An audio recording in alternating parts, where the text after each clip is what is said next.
Good afternoon, everybody. It is Tuesday, November the 30th at 4:01 p.m. And I am in chambers along with CAO DeJong, CFO Rook, and Municipal Coordinator Duarte. We are live in the Council Strategy Committee meeting today, and I'm calling the meeting to order. We've got two councillors who are going to join us momentarily. We won't wait for them. We'll go straight to the agenda. I put forward a motion to adopt the agenda as noted.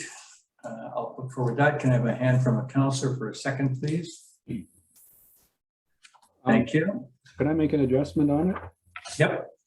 I'd like to delete from the agenda item 5A4 under reports, CAO land designation under Metro's regional growth strategy on page 71. Reason being is I think we've been discussing it long enough, and I think we're ready to take it to a voting meeting with no further delay, if that's agreeable to everybody. Councillor Barmer has just come in now, Councillor. So I'll take that as an amendment that we can discuss in a second. And we'll give Councillor Barmer a second to get up to speed. Are there any other changes, amendments, additions? CAO, do you have any? No. No? Staff has none. So Councillor Barmer has just arrived, and the amendment on the agenda as presented is that item A5A4, which is land designation under Metro's regional growth strategy, be deleted from the strategy section. And we'll go to any discussion on this. I believe where we are with this is that we've given Councillor Abbott some direction on this. And I'm not sure what his time frame is. I'll turn it over to Councillor Abbott. Thank you. Looking up now, Councillor Abbott. We'll give you a second on this one if you could shed some light on this. Are you supportive, or what's your thinking on this one? Yeah, I'm supportive of what Fred has suggested. Councillor Bain, should I say, has suggested. I think we have discussed it. I've looked to the report that's in here. I think we've discussed it before. I was given direction. And if we need to have a further vote on direction, we should just take it to a voting meeting and be done with it. There's a few uses of the word direction throughout this, and I think everyone understands this is not a voting meeting, and we shouldn't be giving people direction. I think it's particularly the wording around the communications portion and the bang the table, which is another one I thought council had given direction on. That was defeated in a meeting, I don't know, April or March or something. So now that Councillor Bain's got me thinking, I'm not sure that one's appropriate for this meeting either. And certainly not, we cannot direct staff to purchase, which is the way it's worded.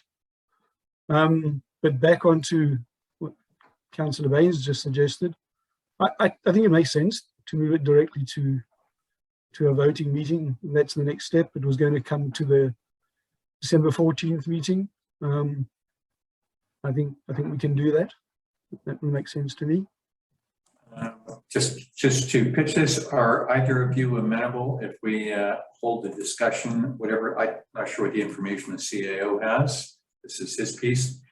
If we hold this to a very short informational piece, or would you prefer it to be deleted?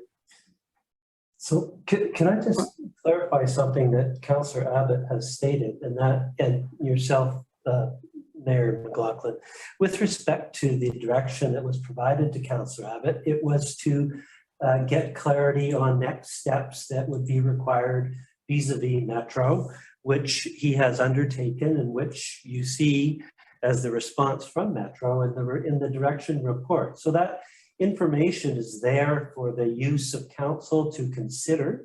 There are a number of aspects. There's basically two avenues. So it's just information. And as far as the direction part of it is concerned, it would simply be a recommendation to council for the next council meeting, council meeting on December 14th. So all you'd be doing is deciding what to do with the information from Metro and discussing that, looking at what those considerations are, and then making a recommendation to yourselves to decide what to do with it at the next meeting on December 14th. So it serves absolutely no purpose to delete the report from the agenda. It's information that's there for council and the public to understand what the options are and what the processes are that are available to council. The council can decide what to do with that information, how they so wish. This is just there for information, and you guys can talk about it and decide how you want to push it forward to the next meeting. But deleting it is not really something that is appropriate, in my humble opinion, in terms of information that you need in order to make the next steps that you need to make in terms of decision-making process. As far as just briefly, in terms of the communication piece, we're looking ahead to a new year. Yes, it was decided not to go forward with it at the time it came up previously in terms of the option that was put forward. We're talking about a new year, last term, year of council's term. There's some valid reasons why council might want to reconsider that. So why not just take the information at hand, have a discussion about it. If you don't want to go forward on it, then say so. But deleting stuff from the agenda for the sake of not discussing it doesn't make any sense for a local government to do. Thank you very much, CAO. Councillor Burmeyer, do you want to weigh in, or are you going to go with the flow on this one? I call this in. It doesn't hurt to receive information. I'm indifferent. Okay, there you go. Thank you very much. So back to the two councillors. You both the councillors and the CAOs made their case. For both of you, would you prefer to listen to it or have it struck? My preference would be to strike it because we've asked for the will of the residents and received 91% of the respondents in favor of leaving the UCB, and we asked for received clarity and pathways from Metro staff for applying to leave the UCB. So I think we've got what we need to make a decision already. Thank you very much. You need to discuss the process, Councillor Bay. Thank you very much. All right, are there any other pieces on the agenda? Otherwise, we'll come back to this one. Councillors, any changes, amendments? CAO, changes, amendments? No. All right, so the motion, Carly, correct me if I've got this right, is the adoption of the agenda is on the floor. And the suggestion by one councillor, and I presume Councillor Abbott, you'll second this, is to delete 5A4. Is that correct? I'll give Councillor Abbott one more chance. Yeah, I'll second it. Yeah. Thank you. All right. So the motion before is to adopt the agenda with the deletion of this. And I will call that motion. So I'm going to presume Councillor Bain and Abbott are in favor of the changes. I am opposed to the change. I've got 5 minutes to listen to staff on this. Councillor Barmer? Yeah, I haven't changed my position. I don't think it hurts to receive information. Okay, thank you. So that's I think Councillor Bain's suggestion was we can receive the information at the next meeting and discuss it then. I believe his was deletion and you seconded it. Okay. Thank you very much, Councillor Abbott. And so with a split, I believe it remains as is. Municipal Coordinator? Motion fails. Motion fails. Thank you. Moving on, there's public participation now. And so we have some folks in the gallery. If you would like to unmute, you don't have to turn your camera on, but if you want to unmute, we've got some time for the gallery to come forward if you wish to. Otherwise, we'll move on. If I could, I'm sorry. Yep. If I could just check in for a moment. Mayor Broughton, we can hear you and we can see you. So you've got the floor. Okay.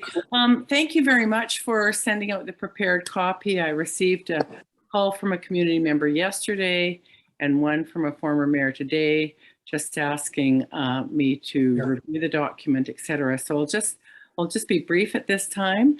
So thank you very much for, the preparation to staff and council, and to council for presenting such a fulsome document. I just want to comment on the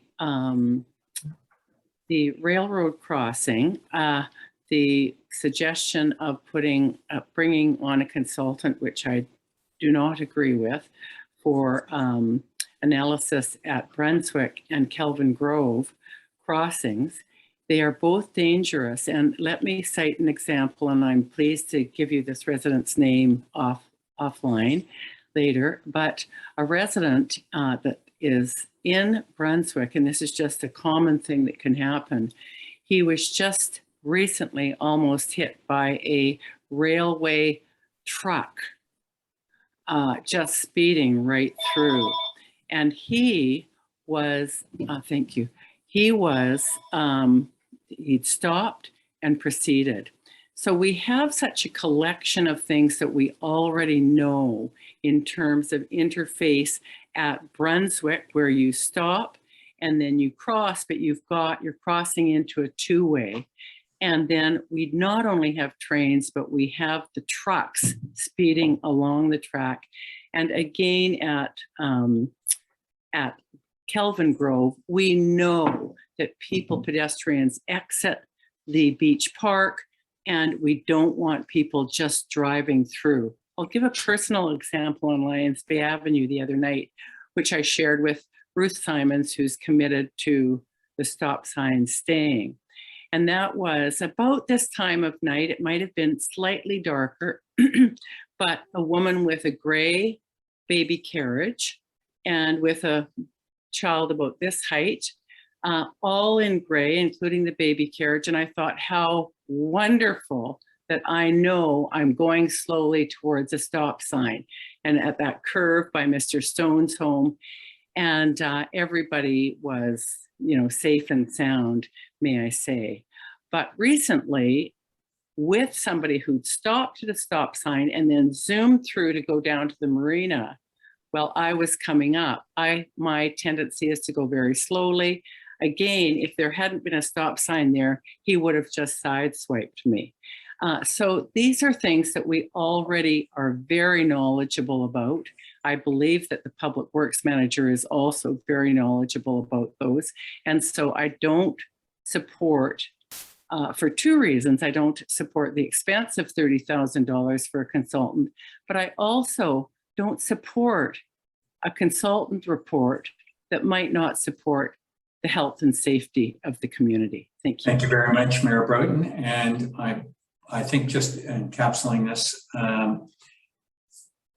very few residents have come forward on this matter. However, a few have, and so we thank those that have. I believe everybody understands the issue, which is public safety. CAO, do you have any comments on this? Well, I think the Public Works Manager can probably speak to it better when we get to that point in the agenda. Okay, there we go. Thank you very much. Thank you very much, Mayor Broughton. And either members of the public, if you'd like to come forward, please unmute and come forward. Again, you don't have to turn your camera on. Otherwise, we'll move on.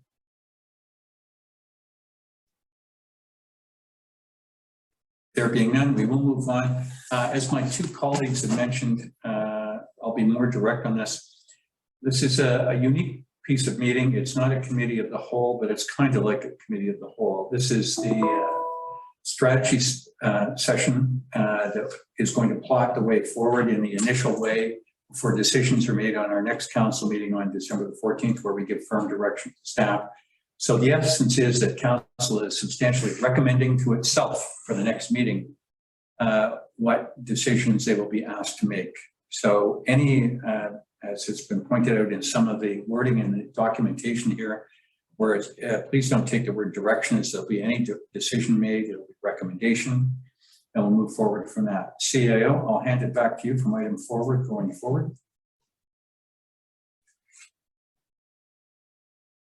Sorry, was there any other public participation? No. Okay. So the schedule is the next thing up, and it sets out what we're scheduled to be talking about this evening and tomorrow afternoon and evening. Today we've got the infrastructure section, the finance section, and communications, public engagement sections. Tomorrow we have community planning and organization, the corporation, as well as a closed portion of the meeting to follow that. Sort of the basics of the objectives of the meeting. I can get into the sort of summarized on the schedule, but I'll talk a bit about that with the next item on the agenda, which is my report at 5A1. Thank you very much. And I guess on this, I said in my last mayor's address that this is the grad class for council. It's our fourth and final strategy session. I think that my sense from speaking with or communicating with council members over the last week, we're hoping that this meeting goes brisk, not that there's no eye on the clock if there's meeting topics, but we're trying to separate. We'll listen on the operational side and we'll be very interested in that. But clearly council's looking forward to plotting the strategy of the key goals that they would like to see achieved over the current year. And because of our maturity,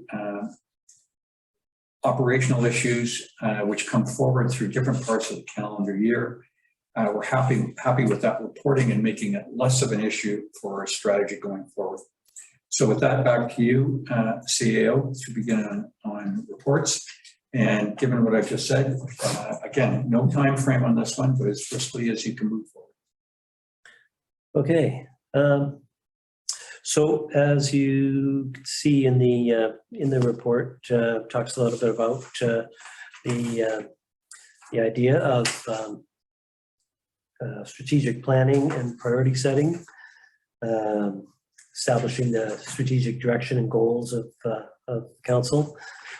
And the second page there talked about what council is, 4 key components of which setting the corporation's strategic direction, allocating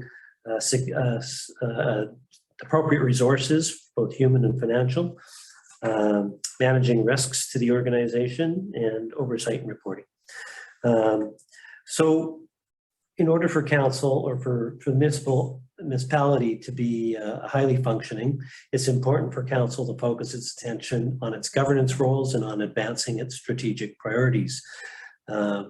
Distractions are everywhere, and staying focused on the most important things rather than operational matters can be tough for elected officials, but is important to keep your eye on the strategic ball, so to speak. The role of staff, on the other hand, is to be responsible for the day-to-day operations of the organization and advancing the strategic priorities of council.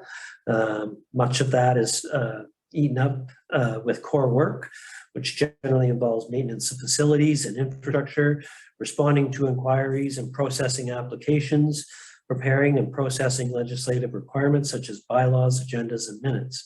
And this typically consumes the vast majority of the resources of local governments, which is particularly true in the case of small communities where staff complements are small and frequently fully consumed by statutory and operational activities. In the coming year of 2022, it's going to be particularly so as we transition into general election mode, which will happen in the summertime. There'll be some preparatory work in advance of that as well, but that's going to eat up a lot of staff time as well. One of the core functions that we are responsible for, and obviously very important to the democratic process. So Please bear that in mind in terms of the time available to tackle other matters and move them forward. In terms of the strategic focus areas, as council knows, since for the last several years, been focused around 5 key goals and objectives, which are maintaining adequate infrastructure, being financially viable, providing supported community planning, having an informed and engaged public, and ensuring that you have a strong village organization. So what follows in the report is more or less the items which have been slimmed down from last year. Many of the items have been taken out if they were sort of long-term or medium to long-term, or were heavily sort of more or less operational items, core work that staff is looking at in any event. So what we've got is items are categorized under each of those 5 strategic areas as immediate term being the next 7 to 9 months for commencement and completion, short term being 1 to 2 years for commencement and substantive progress, if not completion, medium to long term, which is things that are not expected to be commenced within the short term, or at least within the immediate term for sure. And then there's some items that are simply ongoing. So turning to the first item on our schedule today, and that is maintained and adequate infrastructure. Perhaps the first thing to note would be the goals for this particular area. So what we've got is adequately resource maintenance of existing Lyons Bay infrastructure and new infrastructure spending based on the long-range priorities of the infrastructure master plan and the asset management investment plan. Sort of two areas there. Identify and meet service standards, the best practices, etc., and meet critical standards and industry best practices as they evolve. So the first 3 items we have up on the list are projects for which we have received grant funding and which we're looking to get underway shortly, or which have begun in terms of planning processes. And that is Lyons Bay Beach Park Revitalization Project, the CLAT Emergency Building Expansion and Retrofit, and the Lyons Bay Avenue Connector Project. And I don't necessarily propose to get into any of those things at this time. We've discussed council these items all in the not too distant past, but if there's anything that you would like to bring up or ask questions about on any of these, I'll pause right here now. If I may, CAO, I didn't count them, but I'm going to guess there's the better part of there's a lot of short and immediate terms, and I know our staff time is short. Clearly, to do all of them is a hard deal. Are you looking for recommendations where council's looking to focus? And I just because of the top 3, I see that the beach park, the CLAT, and the connector projects are short term, which is 1 to 2 years. I would have thought that was sooner, but I mean, it's a fine line between immediate, which I think the implication is this term, versus longer, and just about everything here is either short or medium term. I'm going to guess all of this is not accomplishable, or what's your sense on this? No, but short term is things that are to be commenced within 1 to 2 years and substantial progress made on them, not necessarily completed. And the first 3 items will definitely take into a second year for sure. Thank you. There's not very many immediate term ones. And those are the ones that are the next, sort of half year kind of thing. if we could focus on the immediate ones, could you give us a 1 minute story on each of them, which starts with H, or I guess D, which is the Bayview Cook project, which we've been unsuccessful with. And in my personal view, I don't see that's where the feds are going to be putting their dough this year. But that's a different, I appreciate your points on the immediate term. If you could just quickly go through each of them. Well, I think it might be helpful because this is sort of the infrastructure section. I would suggest that we pause and hear from Mr. Jaffer with respect to his infrastructure report in terms of where we're at and where he sees priorities and so forth. Okay.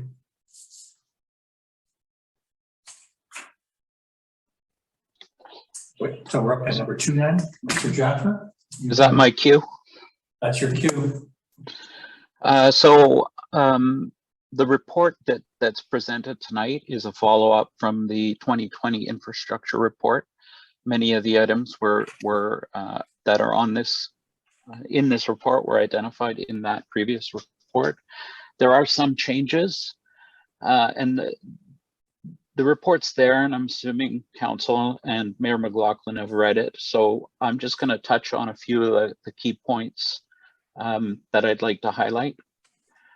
So the Center Upper Bayview Place project that's now being designed consists of 3 areas with significantly aged water mains.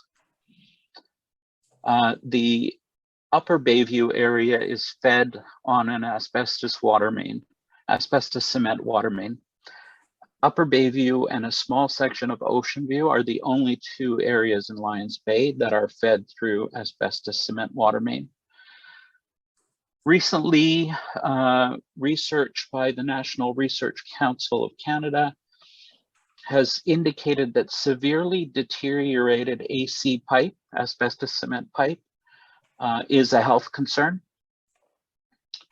I don't believe that our mains are at seriously deteriorated. However, they are aging and they will approach that point. Many municipalities have specific programs that target replacement of AC water main as top priority, followed by cast iron and then aged ductile iron in that order. Staff will be submitting a small budget during the capital budget process to replace the small section of AC on Ocean View internally. However, Upper Bayview is a significantly larger project and will require capital funding. And the other point I wanted to touch on, so asbestos cement remains the top priority nationally to replace for water mains. The second priority would be cast iron. Cast iron tends to rust or corrode from the inside, forming nodules that occlude the pipe. And essentially what you get is a deterioration in water quality and a reduced fire flow or reduced capacity because of that. It's very similar to arteriosclerosis in the human body. On Bayview, for the fire hydrant at the cul-de-sac, we've measured the flow rate and we're able to get 250 gallons per minute of water from that fire hydrant. For firefighting purposes, the fire chief and the national the fire underwriters survey require 500 gallons per minute. So we can only deliver half the required fire flow on that pipe.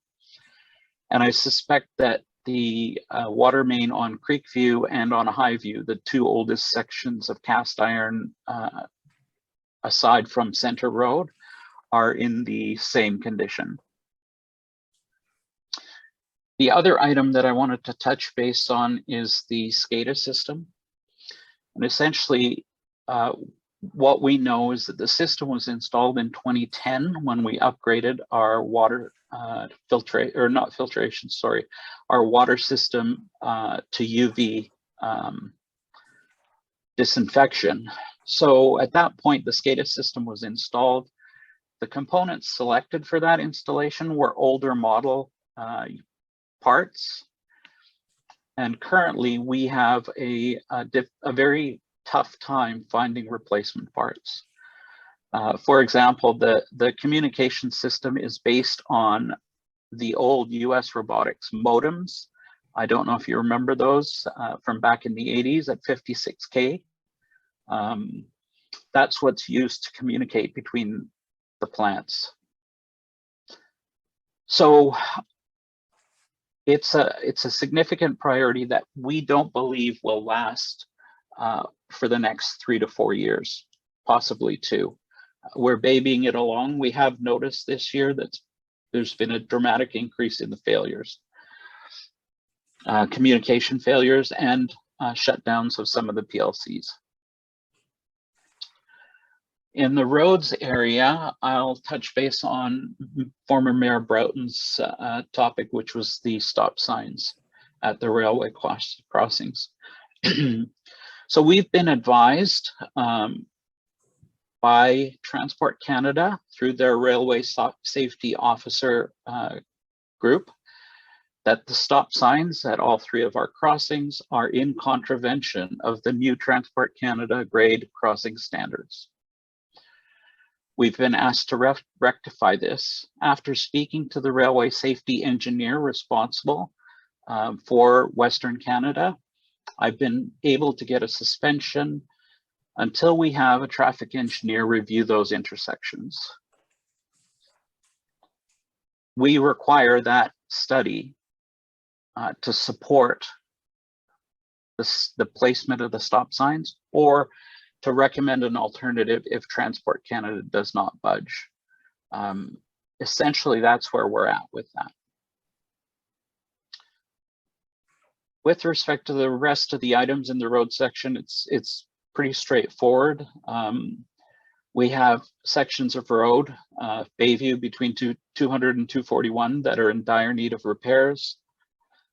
Same with Ocean View from 270 down to Highview, and then from Highview and Ocean View all the way down to the creek, the intersection of Cross Creek.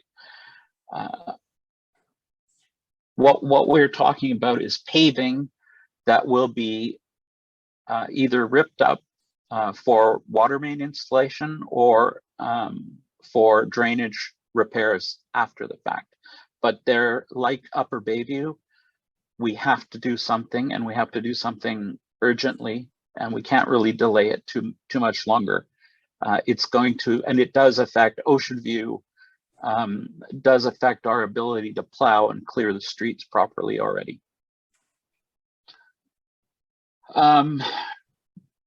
Bayview is probably the worst section of road that we have. And council's familiar with that because we have the Bayview Duet project, which is the drainage and water main upgrades on that section of roadway. The question overall is, how are we going to fund these given grant opportunities that are few and far between? And maybe I could touch or turn it over to the CFO to discuss potential financing options. Yes, if you look at actually page 24, we have a description of the projects we've done over the last few years and how they were funded. And $4.7 million worth of projects were funded by $2.4 million of grants, just over $1 million of loans, a parcel tax of $930,000, and just the balance of $360 was funded from surplus and operating. And unfortunately, that isn't going to be sustainable. The village proportion is going to need to increase. As we mentioned about the grants, the offerings are becoming less and less, but also the grants themselves are changing. We were unsuccessful with the ISIP grant for the Bayview Drip, which was phase 2. And phase 3 offering has come out, and it's due January 26. And that's the final offering of that grant. And there was quite a dramatic change between the application for this 3rd phase and the 2nd phase. And they're looking for green projects, which is good overall, but not good for us because all of the projects that are defined, the $10 million worth of projects on the prior pages, it's a stretch to consider any of those green under the new definitions. So not only are the grant offerings becoming fewer and farther between, they're harder to get. This grant, the Bayview Drip project, was only funded 18%. So only 18% of the applicants were funded because it was so oversubscribed.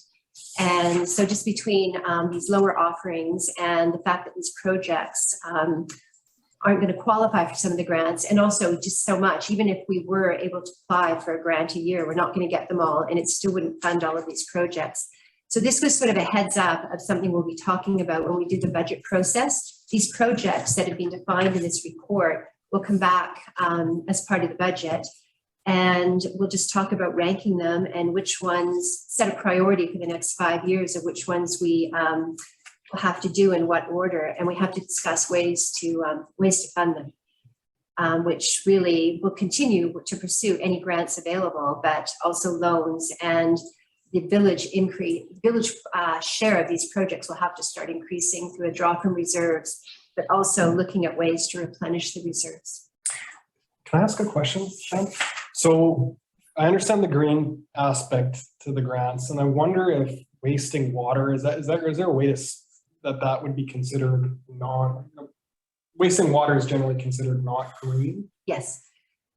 Has that angle been approached or thought about, or is there a way to? It has. One of the things they're looking for is if you have a water project, is there water conservation in that project? Right. But again, when you're replacing pipes under the road and actually making them larger, that flies in the face of that, which is kind of ironic. It's a little challenging because you do want to make the pipes larger so that down the road you won't have to replace them as fast if there's an increase in demand. But it's getting more challenging to find green aspects of the project. They're definitely there, but it's just such a highly competitive process that it's one of the they're basically asset management, and the green aspect of grant applications is becoming a higher and higher portion of the points being awarded for the grants. So having an asset management plan helps? Not having a funded asset management plan. Right. That's the difference. It used to be, that's a big difference between the phase 2 and the phase 3. It was having the asset management plan got you points. Now you have to show how you're funding it. So in the village's case, we don't budget for depreciation. So the only thing that's keeping us in the running is our infrastructure levy. We're actually doing a taxation that's going into a separate reserve to fund our infrastructure in the future. So they're trying to sort of mold our behavior through the grant application process. So if you were to make a recommendation on how to spin our projects to qualify, what would that be? It's continuing to work on our asset management plan.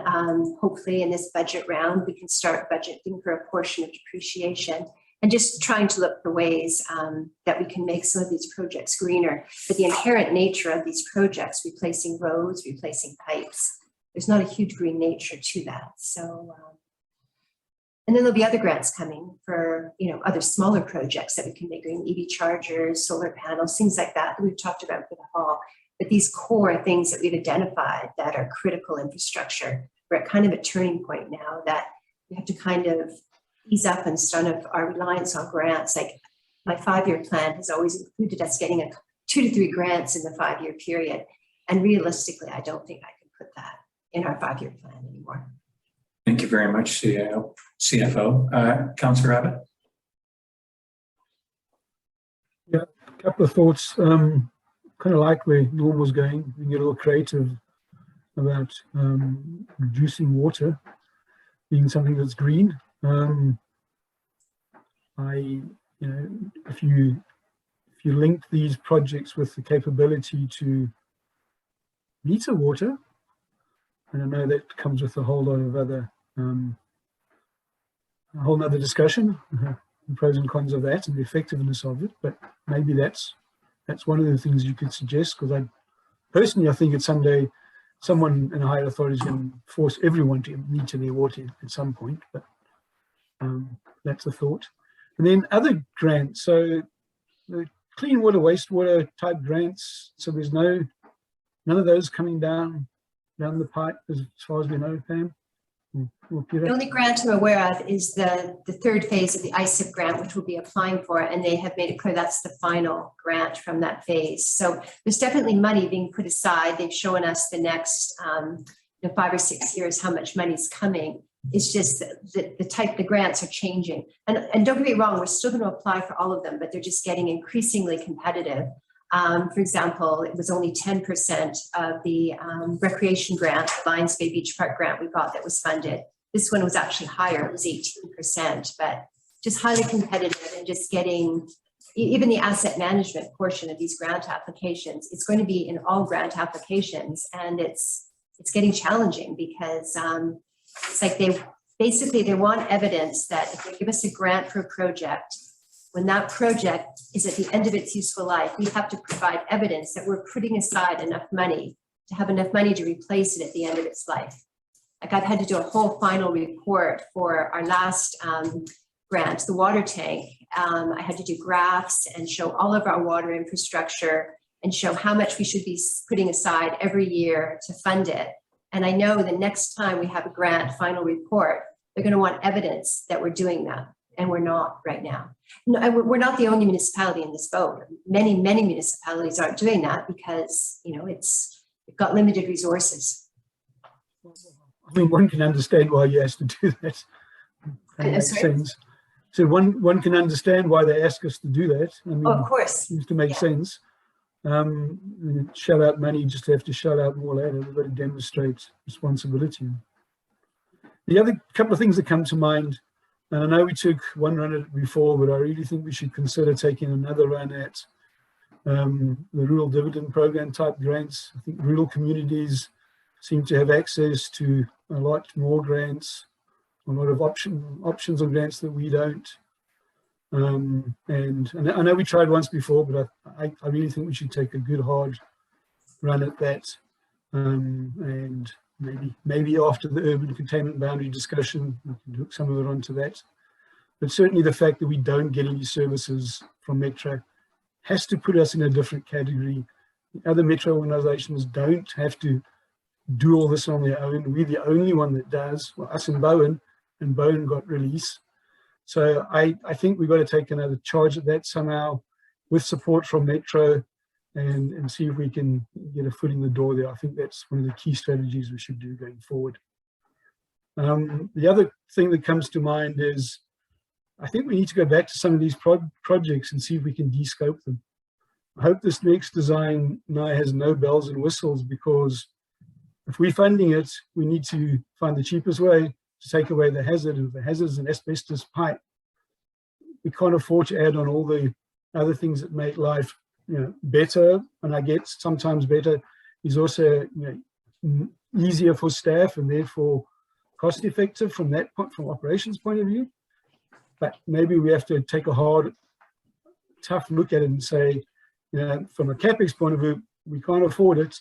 And maybe there's another strategy. I think we need to take a run at all these projects if this is where we're going with a view to de-scoping it. Maybe it's a workshop we have, maybe it's an infrastructure committee type group that comes together, thinking outside the box and really challenge ourselves on what we really need. Is there any the need to haves versus the nice to haves? I really think we need to do that. So those are my thoughts on this. Thank you very much, Councillor. And just thanks for a good report. Lots of information. Enough to make us all scared, I'm sure, but I know that wasn't your intention, but yeah, we certainly need to pay attention to this. Thank you very much, Councillor Abbott. We'll go to the Public Works. If you put your hand down, Councillor Abbott, and then we'll go to Public Works Manager Jaffer, and then I've got a comment, and then I'll go to Councillor Bain and Councillor Barmere for questions, and if there are none, we'll move on. Yeah, so in response to Councillor Abbott's comments, the Bayview DWIP project, if that is going to be a project that's done internally, then yes, we would look towards de-scoping. We would look at removal of the stormwater, the underground stormwater pipe from that project, and look at going back to ditches with a narrower road, fully in support of that. With respect to the Upper Bayview, Bayview Place, Center Road. It's a pretty straightforward project. All we're looking at is water main, roadside ditches, and road replacement for those 3 areas. So there are not really any bells and whistles that can be talked about. I'm sure we'll have a discussion about the pressure reducing station that's there, whether it's above ground or underground. And I look forward to that discussion in council. Yeah, I mean, essentially what I want to convey is that there are water mains and there are other infrastructure projects besides the ones we apply for grants that are critical and that are coming up through the budget process. And yeah, I just think we need to be cognizant of that.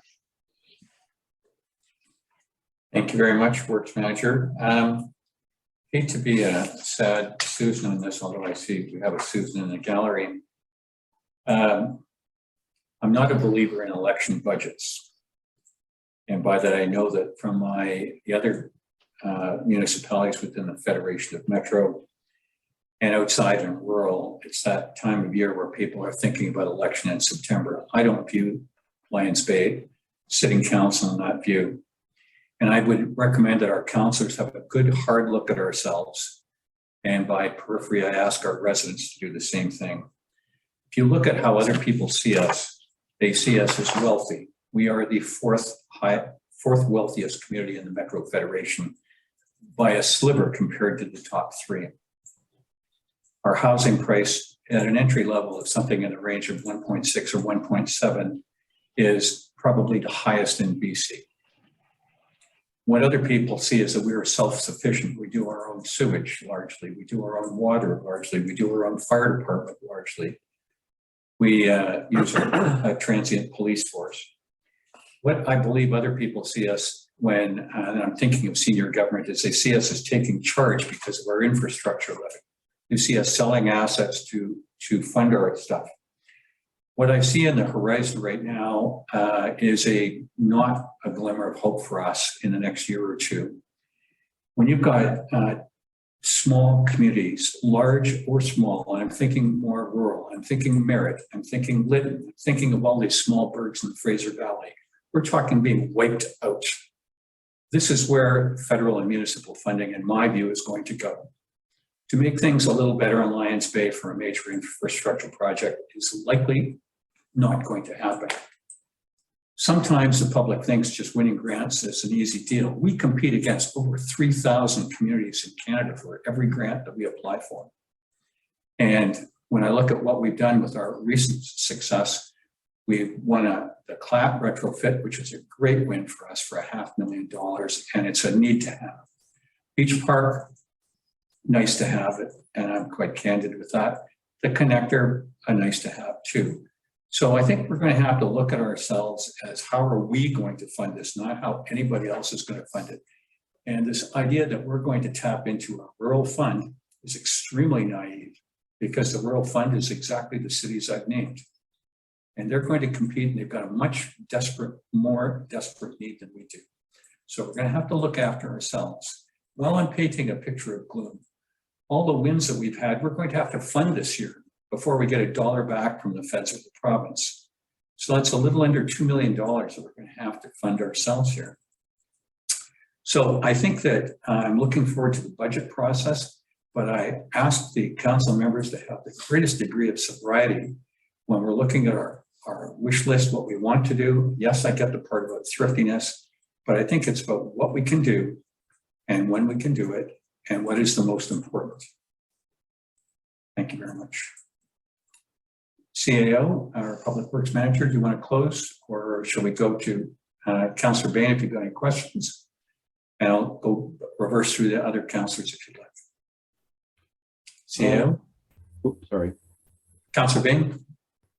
Well, I just had a couple of comments. One of them sort of piggybacks on the mayor's comment. I'm just thinking with the disasters up in the interior and the Fraser Valley and Nova Scotia and whatnot, how much the federal government has been, printing more money and stuff like that, I think we're going to be hard pressed to get any more big ticket grants for a while. So I agree with the mayor completely on that. It's looking bleak.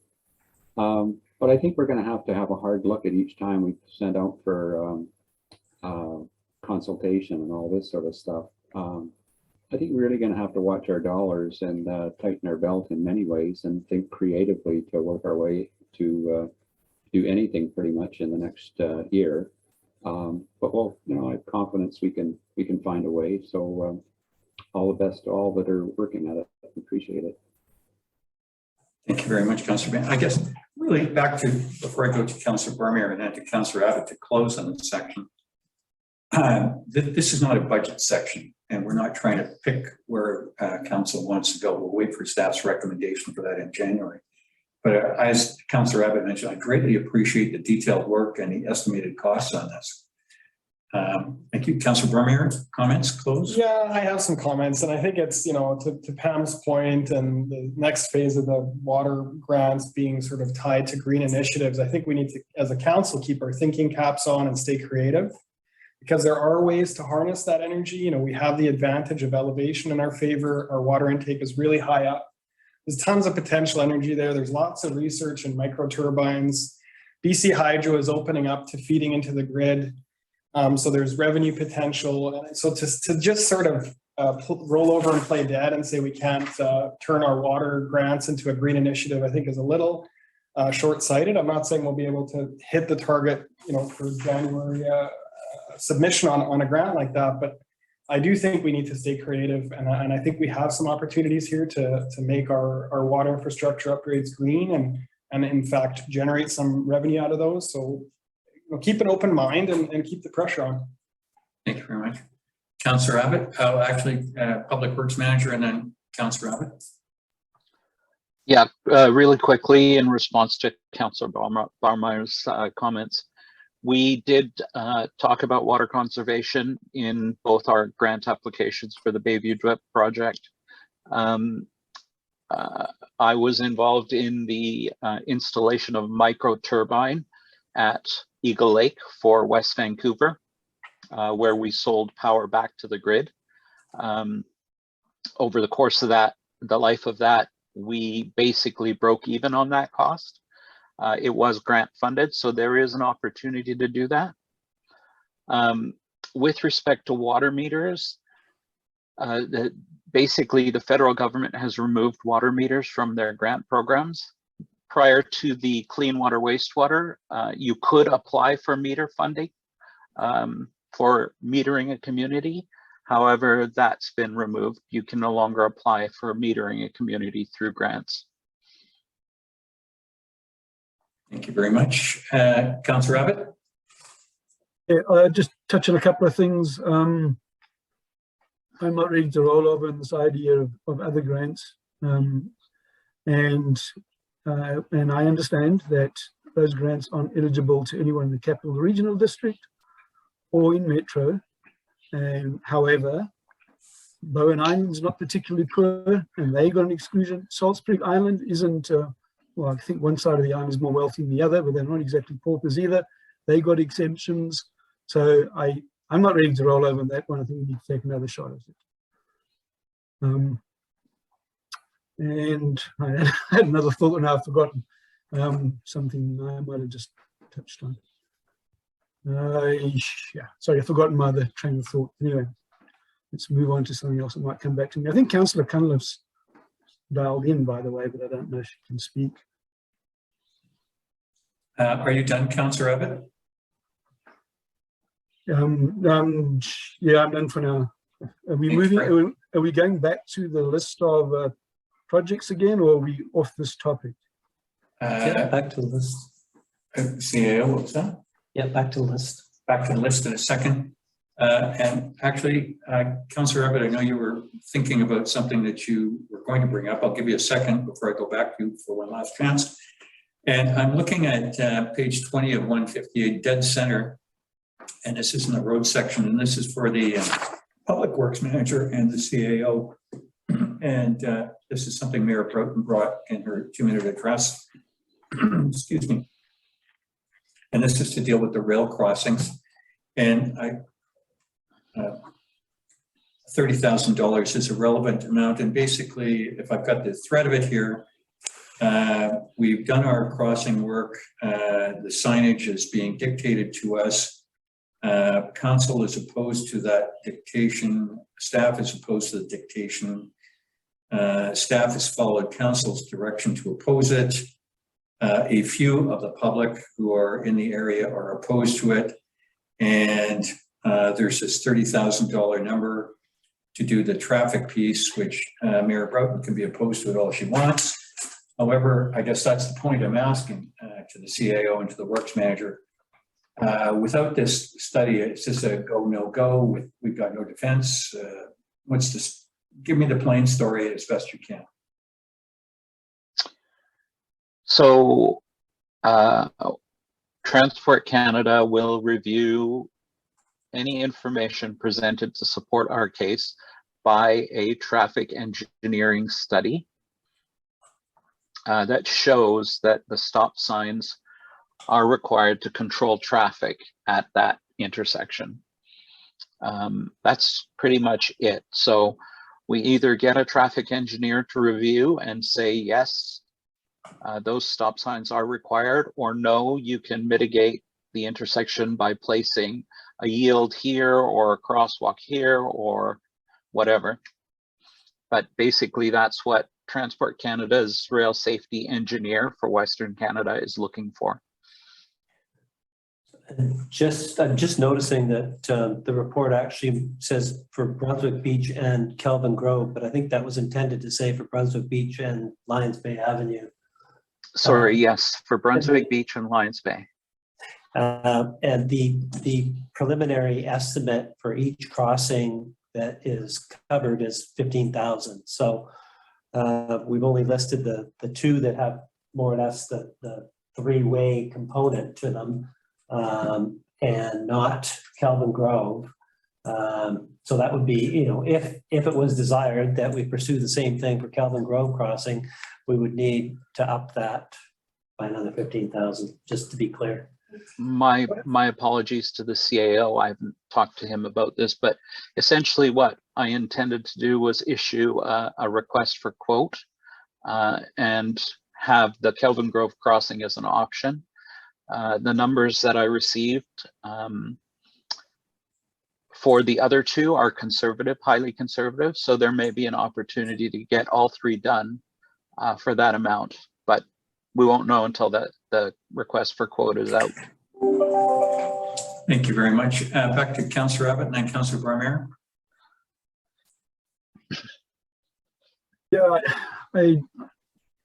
I'm sure there's a set of parameters that this engineer has to do in order to call it a study, but you would think we could find a cheaper way to do this. I mean, it seems like such an obvious no-brainer to everyone else.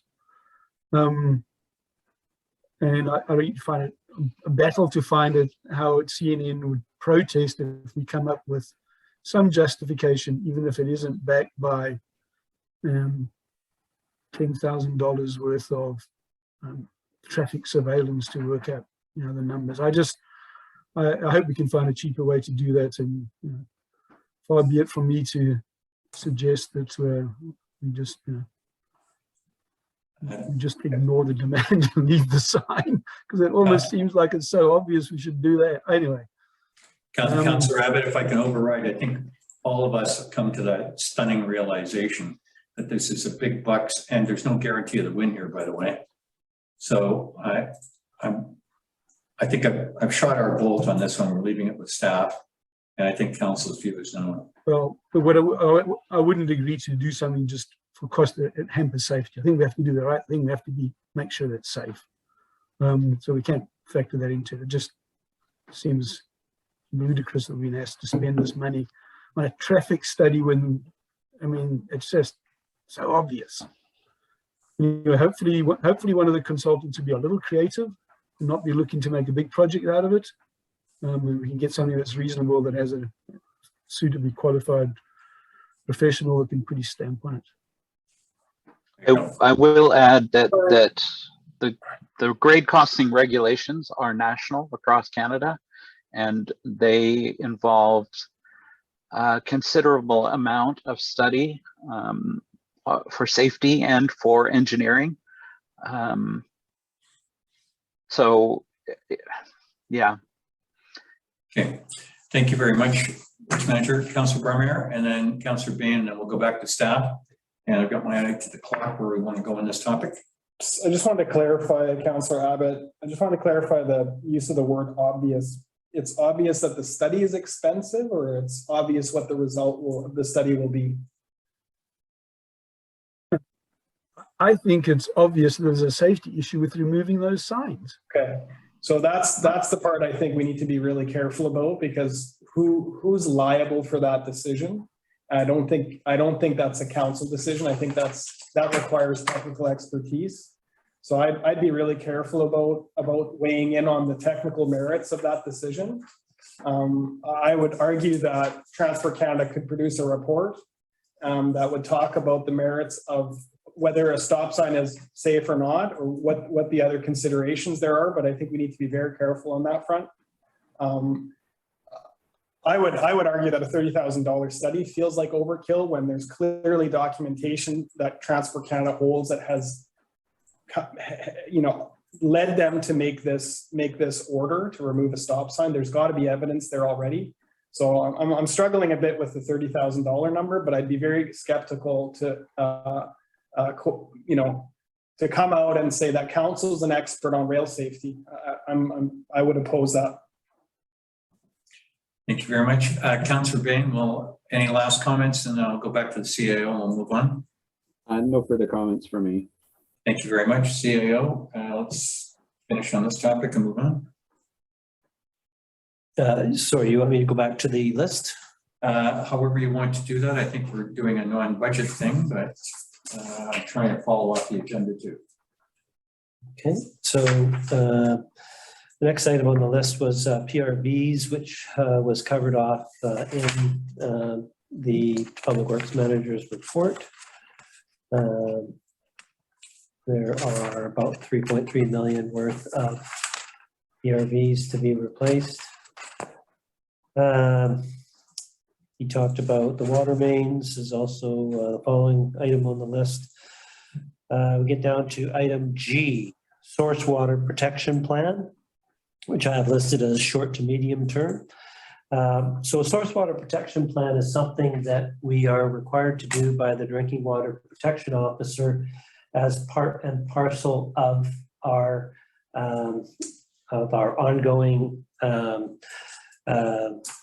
application and implementation of the necessary steps for Filtration avoidance. Avoidance. Thank you, Nye. So there has been some recent developments in this area. There's a new toolkit that is available, which pulls together a lot of information for people to consider. Basically, will be of great assistance in terms of commencing this project and undertaking the formation of a source water protection plan. It will involve a lot of stakeholders, basically Ministry of Forests, Ministry of Transportation and Highways, Recreation and Trail Sites BC. I believe there is one, if not two, forestry licenses for some of the forest assets up there. And as well as groups that would be interested in the recreational values in the watershed and so forth. So there's a lot of work that goes into these things, a lot of different interests, and at the end of the day, we will be looking for some sort of a plan that best protects, that mitigates the risks to our watershed and to our source water, and which protects our source waters. So That is something that we will be looking closer at developing and having further discussions about how best to go about that process. I believe one of the Climate Action Committee members is interested in potentially being a part of that.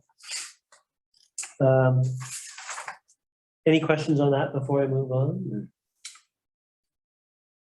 Looks like we're good. Okay. Scada was the next item, which Public Works Manager has already talked about. He's also talked about the next two items, Ocean View and Center Bayview, drainage, water main, and road reconstruction, which are listed on here as medium term. The next item is support the UBC Long Range Watershed Hydrology Study, and that's listed as ongoing. Review options to support the study with the UBC team. So I believe is it 2,000 a year that we provide in cash? 2,000. We actually haven't asked for it yet, but we're providing it in a lump sum. It's up to $10,000 this year, and they're going to apply for a grant with it, and they'll get $16,000 of funding. And with our 10, it will fund a part-time PhD student to assist with the study. Right. Okay. The next item is work with Recycle BC on program requirements and incorporate these and other key considerations into new solid waste bylaw, RFP waste collection contract, and that's listed as immediate term. So perhaps the Public Works Manager can speak to that and explain what our agenda is for proceeding on that front.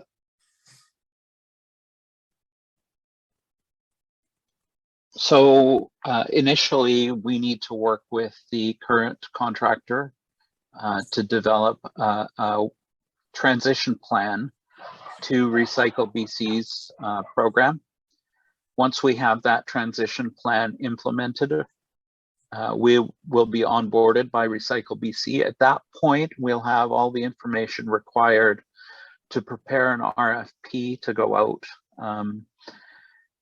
At the same time as that, I'd look to the Climate Action Committee to research and prepare information for the public on the benefits of recycling, and look to the Bear Smart Committee or the Bear Smart team to discuss Bear Smart containers or other Bear Smart initiatives that we can incorporate into the RFP.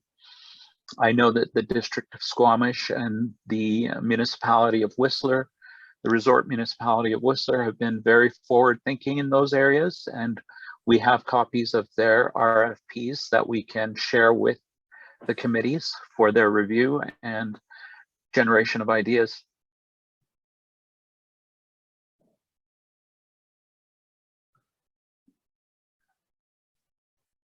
Any questions on any of that? Rolling along nicely here. Okay. The only comment, maybe just a reminder email to the Climate Action Committee about the educational material. Yeah, so once I engage with our current contractor for the onboarding program with Recycle BC, I'll have a list of requirements from Recycle BC. Once I get those, at that point, I'll put out an email to both the Climate Action and to the Bear Smart team and start that process. Thanks, man. And that includes Councillor Cunliffe's request that we have a local depot for those items that have to be dropped off, for example, electronics, soft plastics, crinkly plastics, etc. Thank you.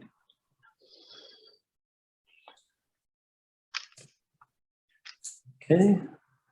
The next item, see the last one on this section is work with Lyons Bay Fire Rescue on wildfire defense sprinkler system strategy. That's listed as immediate term. So over the past year, we've been doing a lot of data gathering and analysis, particularly through last summer when it was so hot and dry. In terms of monitoring the intakes and the water treatment or the storage tanks, keeping a close eye on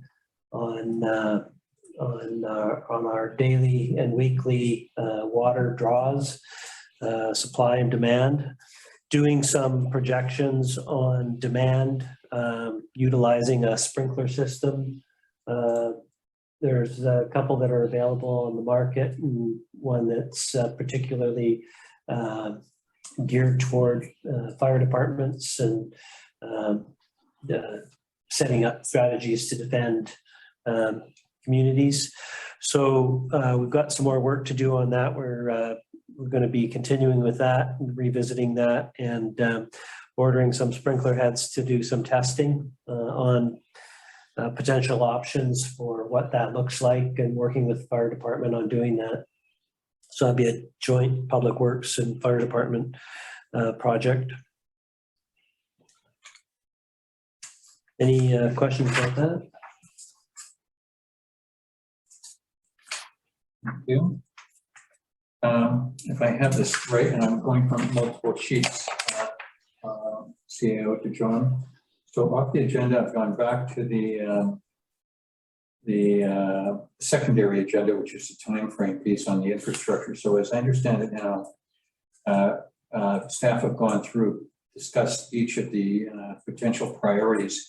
Staff is looking for an indication of where, my question is staff looking for an indication of, on the infrastructure piece, where council would like staff to dedicate their time, or is it a strategic project, if I have this right? Well, certainly if you've got comments with respect to what is on this page, there's some projects that are in line. There's one that's a pending grant opportunity. Okay. So I think I've got it right then. So and for council members, if you could look at page 12 of 158, which I believe is what the CAO and I are looking at. And that's the quick skinny on the project before us. And I think that I'm going to go in terms of focus and what I would like to see on the budget list. I would take items A, B, and C as the focus list. I mean, we've won these grants. Staff is putting a lot of work towards it. And I'm going to say that this is now almost operational, short of some minor tweaking between the staff council interaction and perhaps if there's a general contractor involved. And the financing's already done. So I see 1, 2, 3 is important to the village because those are the, as I've said in my last mayor's address, those are the infrastructure birds in hand. But if I'm looking at the other stuff that I see here, I see item number H for me, which is important, which is the Scada system. Without that, we are going to have trouble pretty quickly. And the other one, and this, I'm not saying it's the flavor of the day, it's been the flavor of the last decade, we just didn't notice it, is item M, which is anything to do with wildfire defense in the village. And my guidance would be that for me, and I'll go through the councillors by rotation, starting with Councillor Barmier next. I would see 1, 2, A, B, C as kind of in process. It seems, I don't think we need to make that a strategic goal. It's in process. But I would see H and M as projects that I would endorse coming back to budget. And that's my piece, just to give council, the staff some direction. Councillor Barmier, your thoughts? Yeah, I mean, my thoughts are overall, it's an information report that we're receiving, I like to treat it like that. In terms of comments, there's one element here that I know we've committed to providing some opportunity for feedback on, which is item number C, the Lyons Bay Avenue connector. We have not had any information on what that's going to look like, how that's going to impact people living on Lyons Bay Avenue in terms of frontage or whatever kind of modifications are proposed there. I think we made it fairly clear that we wanted a chance to review that as a council. So I just want that to be clear that, you know, that we don't march too far ahead until we've seen what that's actually going to look like and how driveways would be affected, for example. But otherwise, I think it's a great list of goals, and I hope we can achieve them. And these all resonate with me. Thank you very much. Councillor Bain and then Councillor Abbott. Yeah, okay, it's funny, your list is very similar to mine. I had A, B, C, D, H, K, and M, but I think K was somewhat addressed already, but there's the ones I see as priorities. Thank you very much, Councillor Abbott. If you'll close on this, and I don't think Councillor Clement serious. No, I think so. No, okay, Councillor Abbott, if you'll close, then we'll go back to staff for the next topic. Well, obviously the A, B, and C, there's a ongoing. I mean, I do look forward to the discussion of what the connector is going to look like. Not wanting to revisit a decision, I know it's made, but that's the kind of project we might want to reconsider in the future, the lure of the grant, because I'm not sure that would have taken priority given where we think we're going in the next few years, those kind of projects. I okay with the rest of the list. I think the drip project certainly can't be dropped off. That we need to go back to that and see what we're going to do about it. It was always a #1 priority, and I think the descoping aspect there. The PRVs are always there, and I appreciate Nye saying we might want to have a relook at there's another way to do that. Not the way we did them last time, which is CapEx intensive, maybe best solution, but it's definitely CapEx intensive, so we need to rethink that. I think all the immediate term ones are the ones that I think should be immediate terms. I definitely agree with the fire defense idea coming, which is I think new, been added to this and put on immediate terms. So I'm good with that.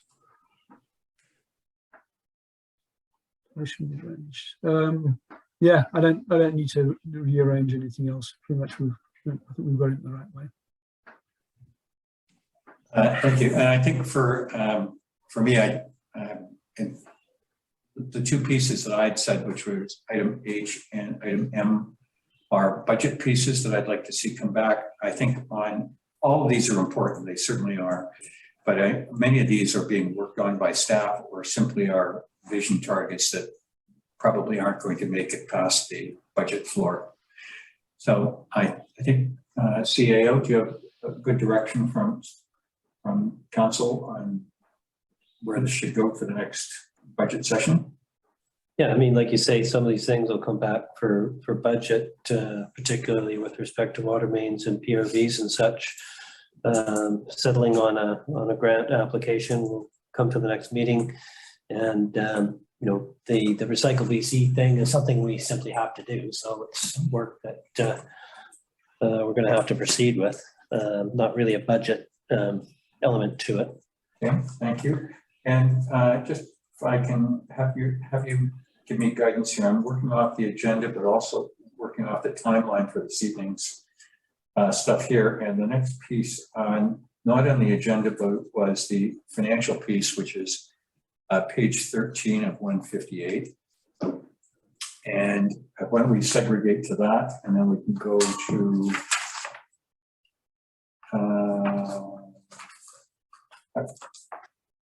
yes, why don't we do that? So why don't we go back to the CFO to bring us back to focus on that. And then we'll go to the next piece, which is the, again, back and forth here. Communications. Yeah, thank you. Well, perhaps I can lead off on the financial section. I just want to touch on the goals under this section. Just reiterate what they are so that they're all fresh in our minds.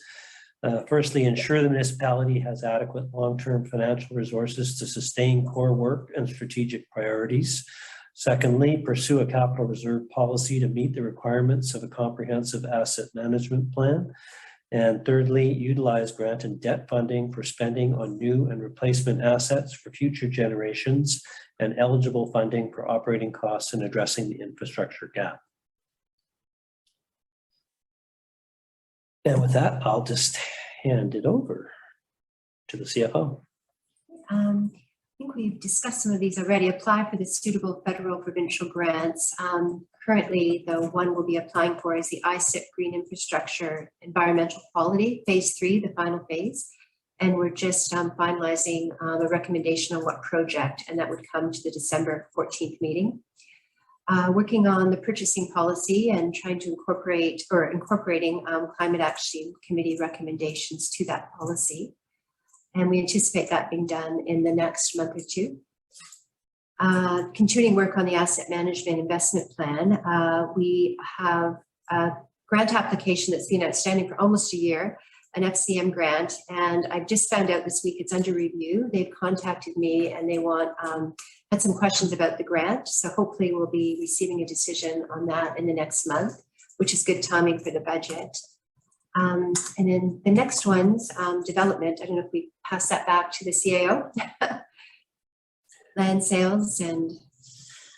Just an item that's just more or less a box to note what the mayor indicated is one of the legs upon which Lyons Bay has been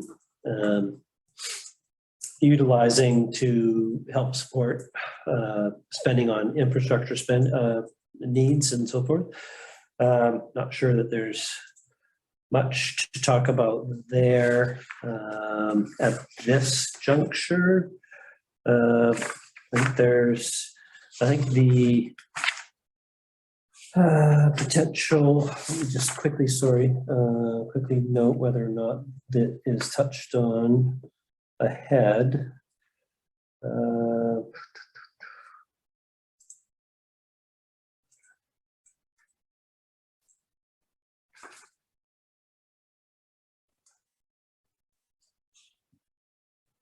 I'm not so sure that it is actually. So in terms of potential locations to look at, I think everybody's aware that we're looking at what might work for possible development of the Ocean View right-of-way at the intersection of Highview. That's one potential. And so we've also got the next item, which references potential development of the Calvin Grove parking lot. So this has come up previously. The reason it's here on this item under immediate term is that if there was to be anything done with that idea in the short term, then it would need to go to referendum. So you always look at whether or not you want to include any referendum items when you're planning ahead for a general election, or in the case of a by-election. So there's a couple of possibilities there. And it has to go to referendum because that parking lot is actually part of park dedication under the subdivision plan for Calvin Grove. And when you are, if you are looking at removing park from a dedicated park situation, then you have to put it to referendum in order to do that. So the idea being that it's come up before as to whether or not you could use half of the parking lot for a standalone house or a duplex or something like that. Or alternatively, one could potentially put in an underground parking lot and put something on top of it. You get more, perhaps the best of both worlds in that event, have more housing on top, and the parking below might actually help to solve a problem for the neighbors across the street because the parking lot wouldn't be visible, it would be underground.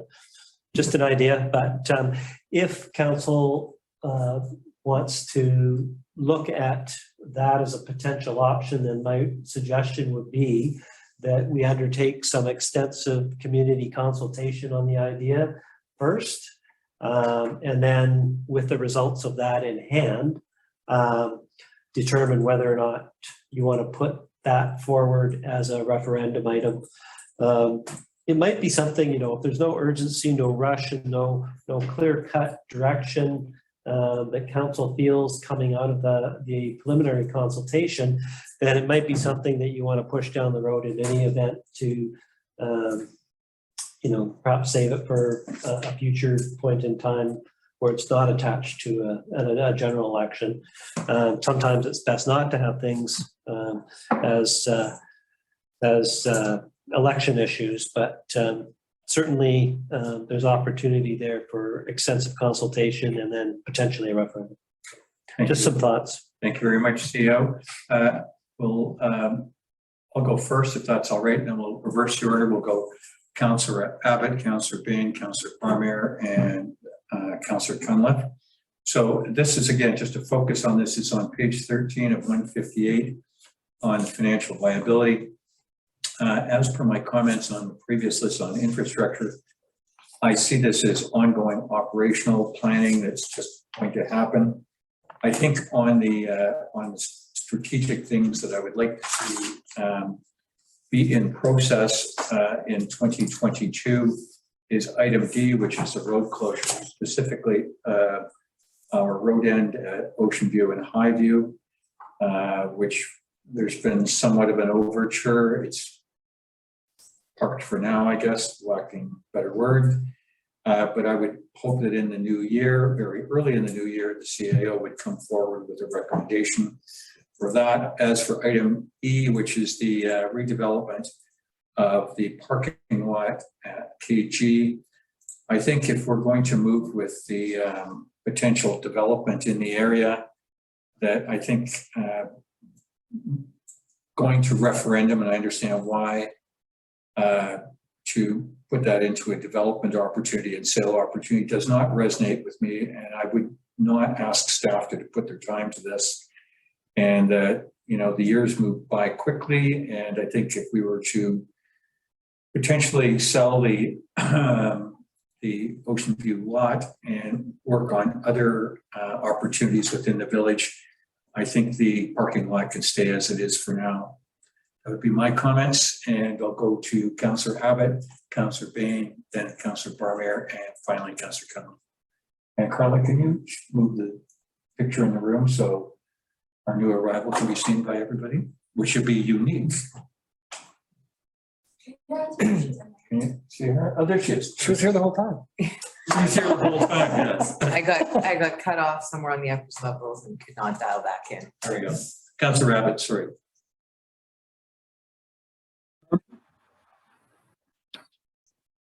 I guess the Kelvin Grove parking lot is the one that we need some discussion on a little bit, I think. I think there seems to be two very different suggestions here, I think.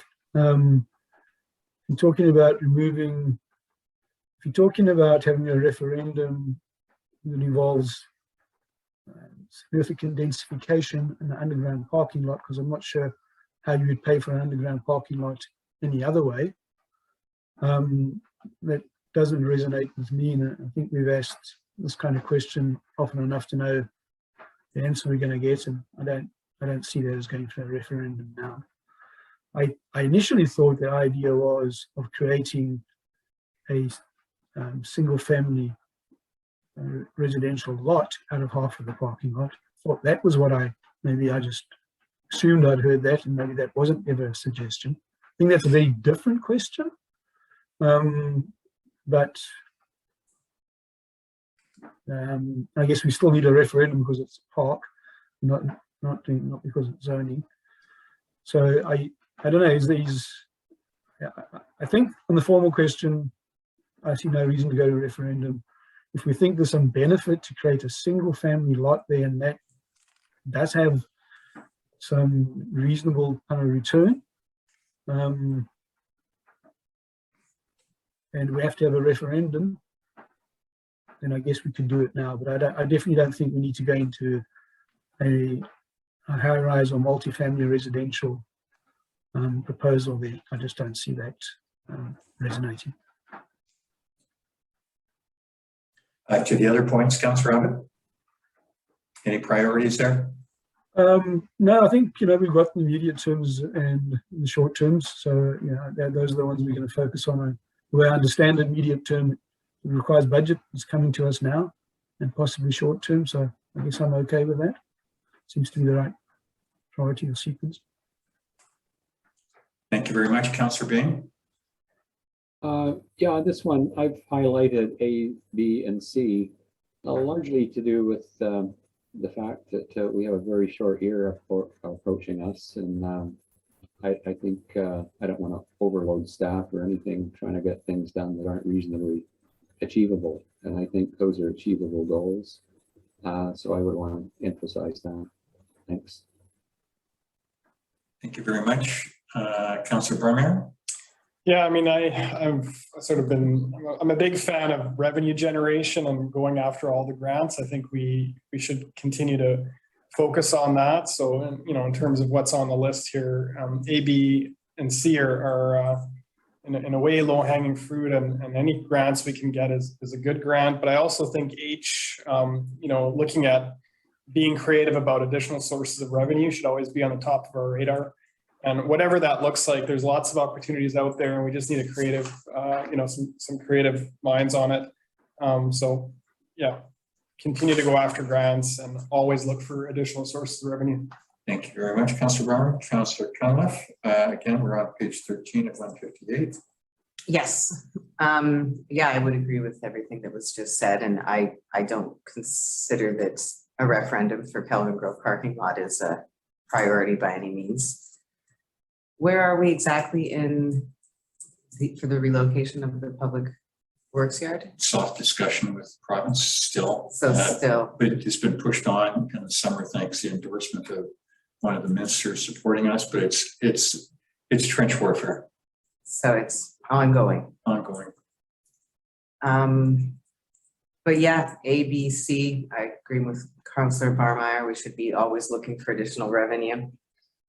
I kind of got cut off during the rail crossing signage study, but that really seemed like a ludicrous amount of money. But yeah, I don't really have much more to add. Thank you very much, Councillor Cunliffe. Councillor Abbott, back to you. And then once you're concluded, if there's any other councillor who wants to make a final comment, otherwise we'll move on. Councillor Abbott. I'm going to make the same statement I make every time we discuss additional sources of revenue. I think we also have to have a look at how we spend our money and where we can be frugal. And we should always be a cost-cutting aspect. We should look at it from both sides. And I just feel we never do that.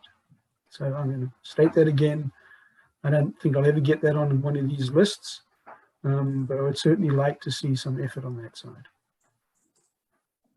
Well, Councillor Abbott, what we could ask, just to explore this,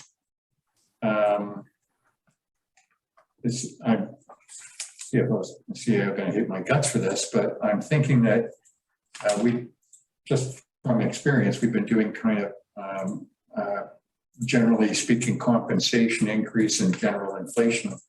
I'll just pick 3% as a number, and I'm going to guess that's been our number for the last several years. To materially move the needle, we would need to do something in a zero budget. And I'm not sure how the CAO or the CFO or the works manager would advise us of that, but I would ask them when they do their budget process, if we were going to do something draconian, what would that be? I mean, I'm not looking for an answer right now, CFO. And usually people think about staff attrition, not replacement, not doing things that they were planning to do. I'm thinking CapEx. I'll go back to you, Councillor Barmer, in just a second. So I'm going to leave that with staff to think about for the budget process. And Sure that resonates with you, Councillor Abbott. Yes, Councillor Berman? Yeah, I just want to dial back a little bit and, we talk about replacement of the Scada system. That goes hand in hand with operational efficiency. You have a Scada system that works, you immediately spend less time repairing it, you immediately spend less time shipping staff up to solve problems. So it requires a bit of money to save money. It's, we have to think about this in a smart way. So keeping that in mind, we are already doing that. So if we invest in a new Scada system, we're already showing staff time efficiency, and that staff time can be spent on other things like looking for revenue sources. Thank you very much, Councillor Berman. And they're off the cuff, my comments to staff, but I think Councillor Abbott has made this point before. And I think, again, this is not an election budget piece, but I think if we were to undertake cuts of some form, even if it was pencil to paper, partially academic, what would it look like? I'd ask staff to do something for us during the budget process. Thank you. Not with a great amount of detail, but let's just. Understanding that direction generally comes from council. I mean, there is an unusual budget process here. We bring the budget. I never arbitrarily apply a percentage increase to expenses. We find out what the insurance is actually going to cost, what our wages are actually going to cost, which is the bulk of our cost. Then we bring it to council. And that's why I've recommended having a committee of the whole, which I think I've got agreement to go over the budget at that time. And then the suggestions come from council. You ask us to look into things. I'd like you to look at cutting that number. We bring you what the costs are going to be. I don't think that that's actually strategic. And so I would say that I don't disagree at all, but I also don't want to make it sound like we just arbitrarily apply a percentage. And I think this is an important point. I do for the 5-year plan because I don't know what wage increases are going to be, but that's our starting point. And then we sometimes tend to get caught in all the details of the supplemental expenses. I would like council to take a close look at the budget in a committee of the whole. And if there are items, and it's early enough in the process that if there are things that all of council would like us to consider cutting, then we can get back to you on what the implications of that would be. But I don't think that's staff's place. We bring you the list of what we need, what the actual expenses are going to be for the following year. And then that is part of the budget process that council needs to get involved in. Perfect. Again, just for clarity, I so respect the budget process that I've had the enjoyment of being part of for many, many years. And I recognize that staff is extremely detailed and thorough in their analysis and their presentation. But I think given our massive requirements, I think this is time where council may have to really take the magnifying glass out. So thank you very much for your input, CFO. To my colleagues, any questions on this before we move on to the next piece? I think I've covered everybody. There we go. Next item up, CIO, it's Communication Public Engagement.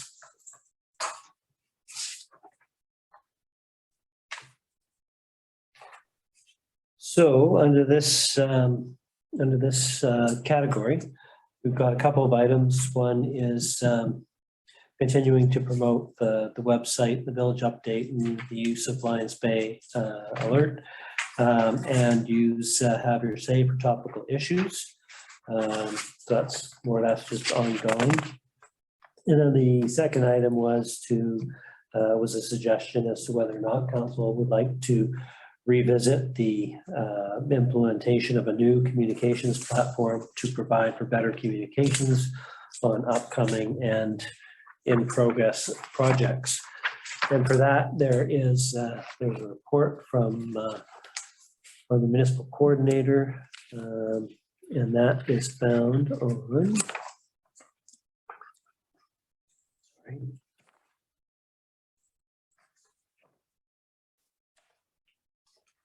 pages of that.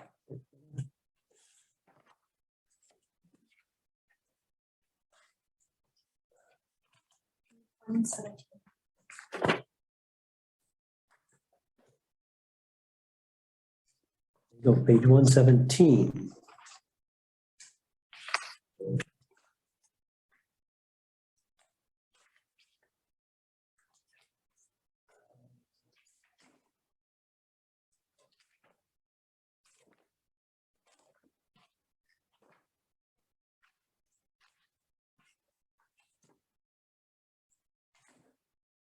So,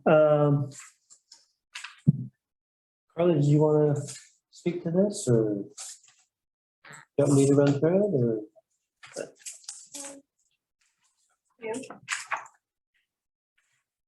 Yeah, so essentially what we found is that there's more dependence on online communications, not just by staff, but there's been demands from committees and residents to communicate their projects and endeavors, including down to details of how something should be presented.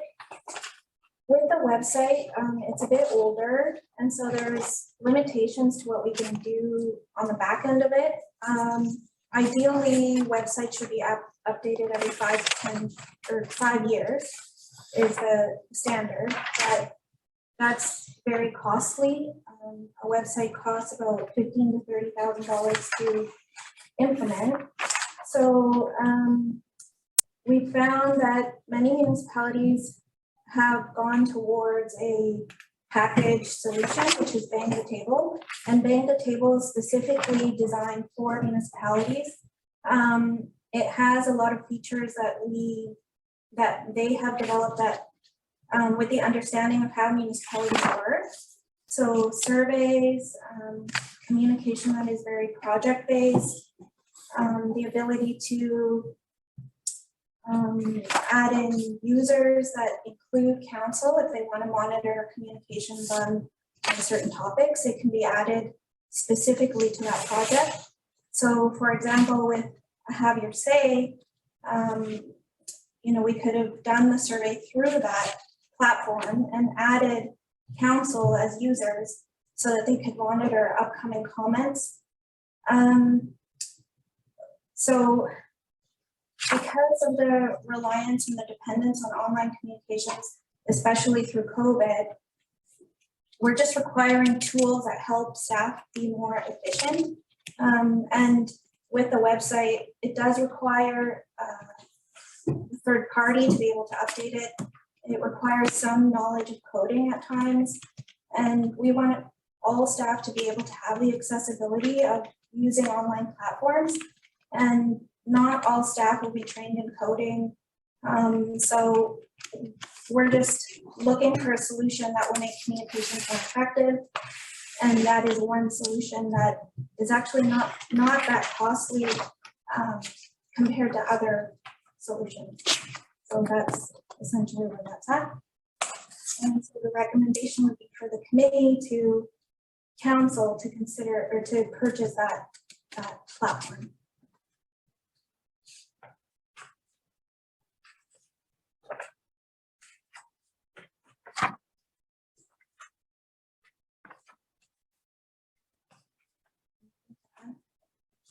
No.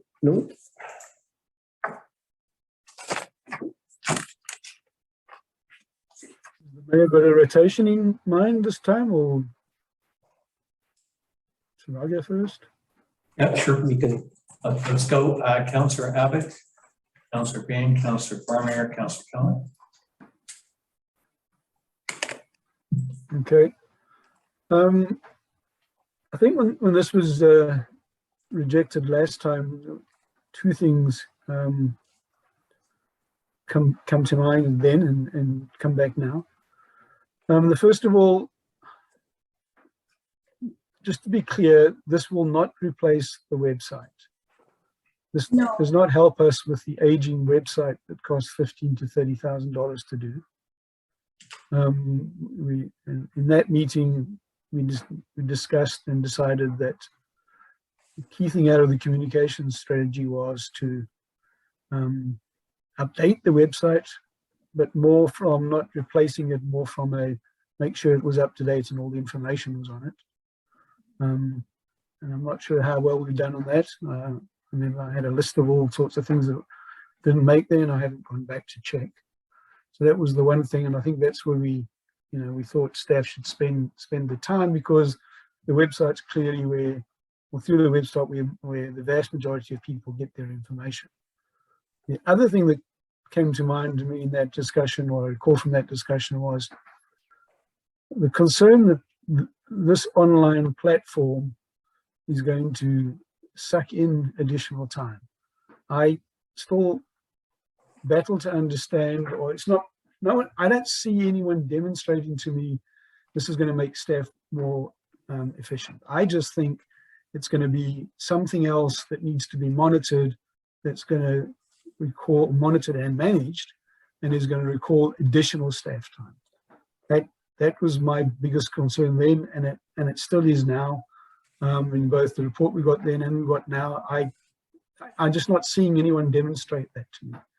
So I would like to understand how that can be demonstrated. There's going to be a net gain out of doing this, and then it's not going to cause additional staff time.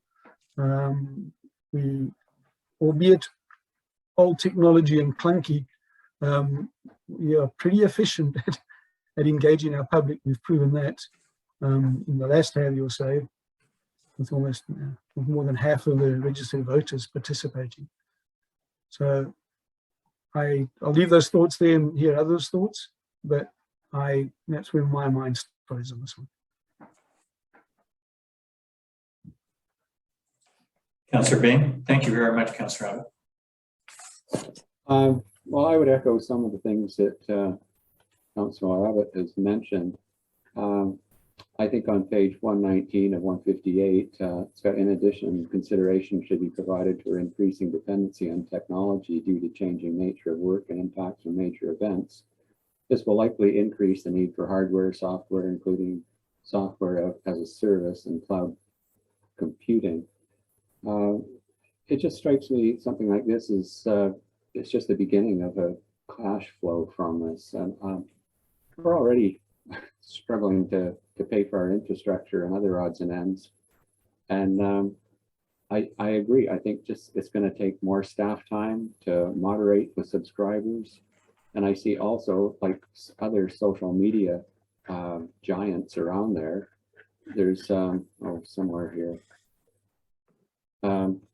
Oh yeah, on page 118, sort of middle of the page, Bang the Table also features a live monitoring feature that can either be turned on or off.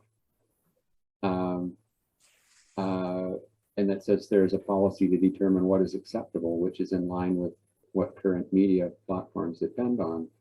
Well, if I can be quite blunt, I'm not really impressed with current media's platforms, because they deplatform people, they censor and do all kinds of things. And I really don't feel like we want to get into something like that.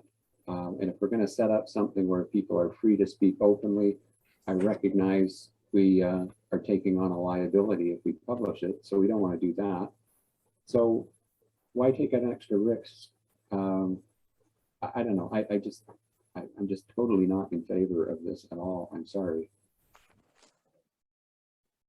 Thank you very much, Councillor Vermeer, and then Councillor Cunliffe, and then I'll conclude. Yeah, well, I struggle a little bit with the ask to enhance public engagement, but the reluctance to recognize that that takes staff time and effort. So you can't have both.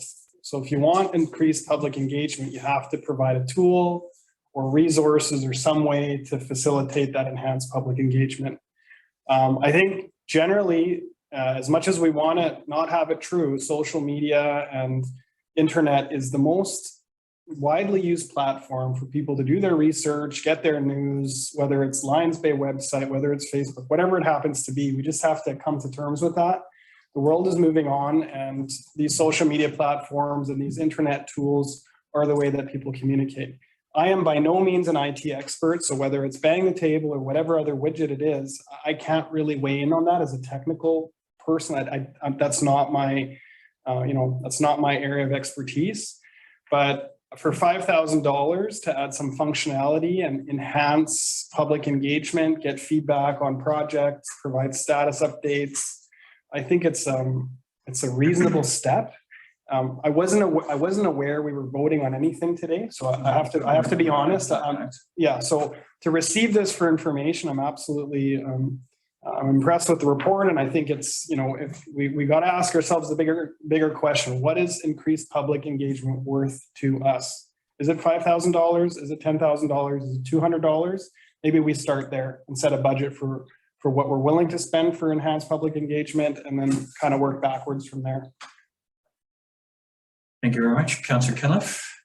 Well, I guess I'd start with asking, how much was the Have Your Say that we just recently did? Like, how much would that have cost in time, material?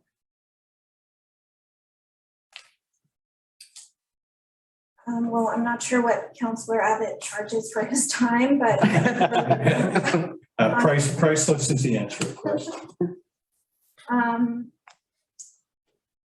in order to be able to use the functionality of the website, we need to build any communication within the website, and that took time. And that facilitated the analysis portion at the end because it automatically populates in a spreadsheet instead of having to manually enter them at the end, which saved time. So to Have Your Say maybe took about half day to build on the website and the back and forth on getting it right. And then the cost of mailing out and obviously council's time in reviewing it. So I understand the concerns about moderation and all that. But the trends for communication are going from one way to two way.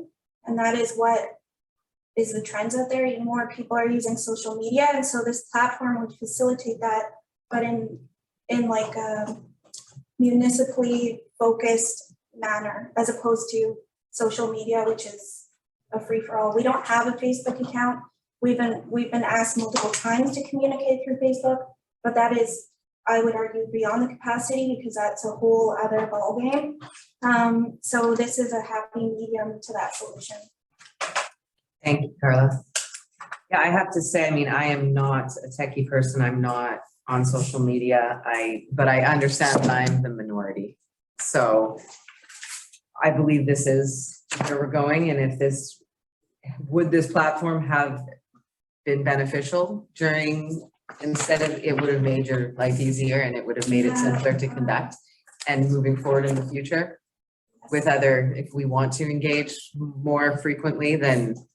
Yeah, because the functions that it has, it already knows that municipalities use surveys as a tool to communicate with the public. So it would have been easier. And not only that, it makes it easier for any staff, whether they're techie or not, to be able to access it and produce the same information. So it doesn't have to be the person who knows how to do it. It could be any of the staff who are used to using apps because it has that similar design. And would something like this as well give us a little extra life out of our website without having to look at spending 30 grand? A more modern look. The way our website is now, it's a bit difficult. And so when somebody asks, can you post this picture? We actually can't do that because you would have to know a bit of coding in order for it to fit on the screen, and that takes time. And we get asked that all the time. Can you post these pictures of an event or, the 50th anniversary? And same with the constant contact. Can you post this exactly as we're sending it? But constant contact is even more limited than our website. And so that takes a lot of time to produce in order, and it takes away the quality and you have to scroll and all of that in order to get to the item. And lots of people, there's more and more demand for us to publish things in our website. So and constant contact. Thank you.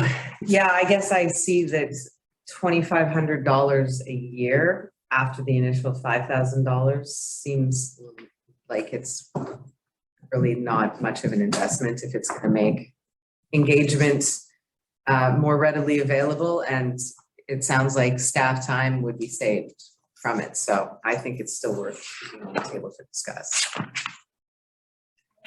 Yeah, and honestly, I just don't see this going away, the reliance on online tools.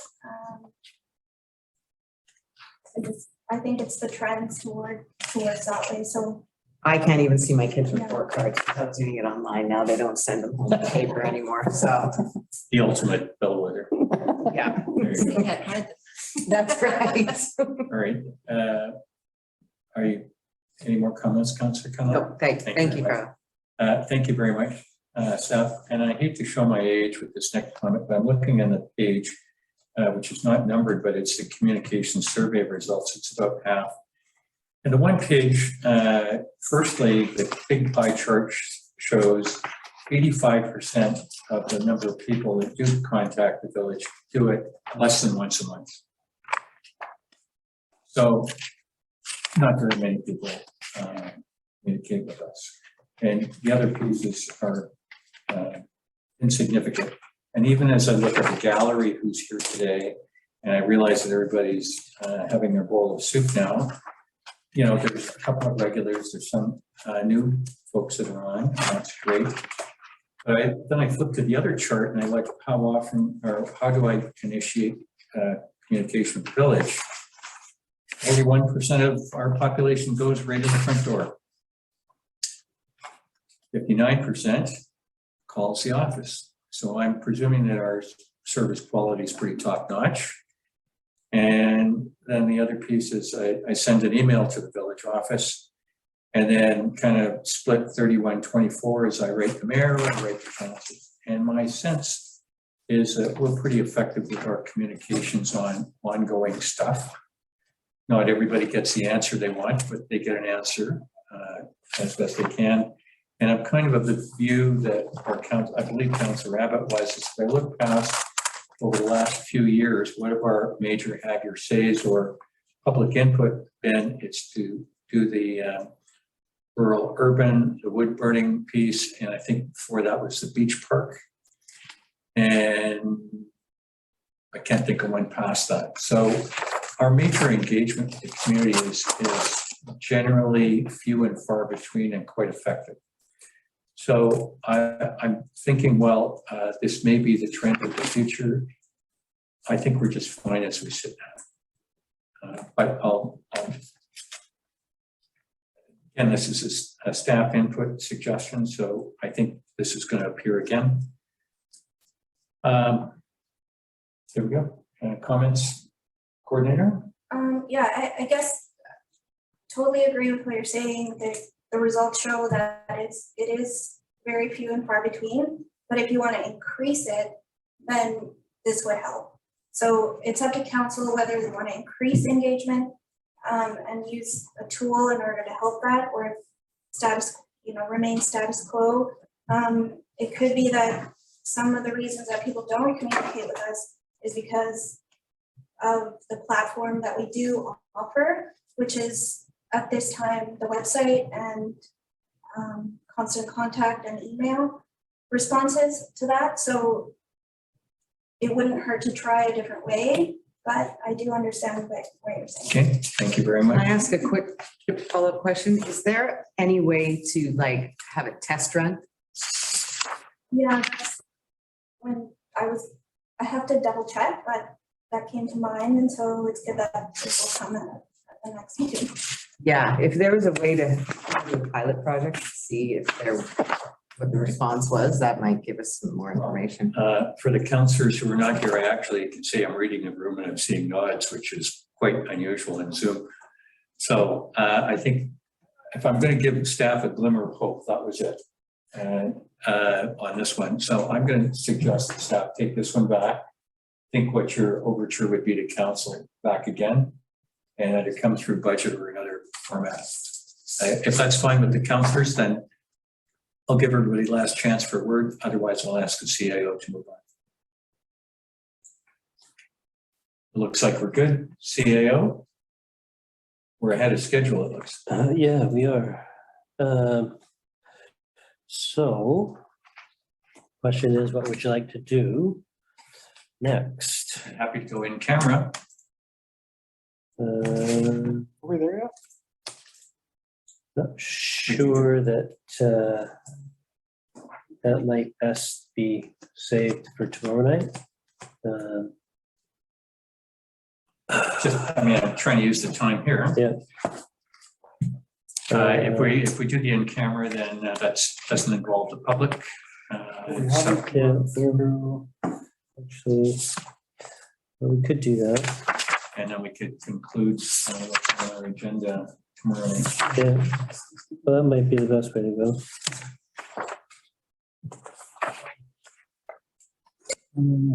Are you fine with that, CAO?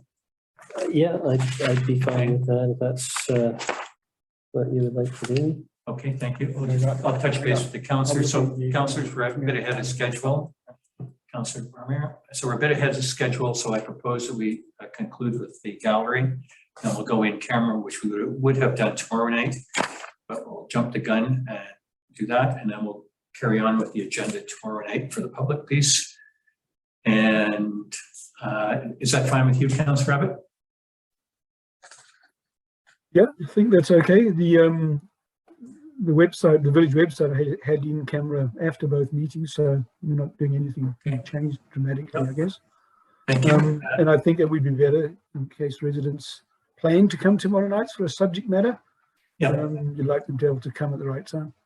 There you go. Thank you, Councillor Bain. Are you good with it? Okay, sorry. Good. Thank you, Councillor Bromere.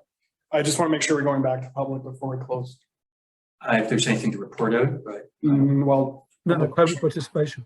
public question comments. oh no, we'll do that. Before we Yeah, go. just wanted to make sure. Okay. Councillor Coniff, you're good? Yeah. Good. All right. So that's what we'll do. So we will drop anchor on the communication public engagement piece, and tomorrow we will move to what is on the carryover and community planning piece and follow through with the rest of the agenda as posted. But relative to public, we will ask now to the gallery that's there, if you would like to unmute. We've got some time to listen to you. If you have some feedback or thoughts for us, and you don't have to show, put your camera on, but if you unmute, come forward now. And Hi.